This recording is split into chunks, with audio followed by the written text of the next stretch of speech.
আশার সঞ্চার হচ্ছে। বিশ্বনবী মুহাম্মদ রাসূলুল্লাহ ইন্তেকালের আগে জানিয়েছেন, কিয়ামতের আগে আমার উম্মতের ভেতরে দুইটা যুদ্ধ হবে, একটা হযরত ঈসা আলাইহিস সালামের সাথে দাজ্জালের, আর একটা গাজওয়ায়ে হিন্দ, হিন্দুস্তানের সাথে মুসলমানদের।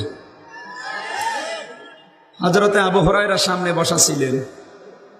কথা শোনার পরে বললেন, হে রাসূল, আমার জন্য আপনি একটু দোয়া করেন, আল্লাহ যেন আমাকে ওই পর্যন্ত অন্তত বাঁচিয়ে রাখে। নবীজি বলেছিলেন, এই দুইটা যুদ্ধে যারা শরীক হতে পারবে, জীবন দিতে পারবে, তাদেরকে আমার আল্লাহ বিনা হিসাবে জান্নাত দিয়ে দেবে। শহীদ যদি হতে নাও পারে, যতদিন বেঁচে থাকবে একটা জান্নাতি মানুষ হিসাবে বেঁচে থাকবে। সম্ভাবনা সেটা দেখতে পাচ্ছি এখন আমাদের সামনে। যদিও ঈসা আলাইহিস সালাম এখনো আসে নাই, দাজ্জালের সাথে যুদ্ধ হয় নাই, কিন্তু দ্বিতীয় যে পয়েন্টটা নবীজি বললেন, গাজওয়ায়ে হিন্দ, এটা আমাদের সামনে এখন স্পষ্ট।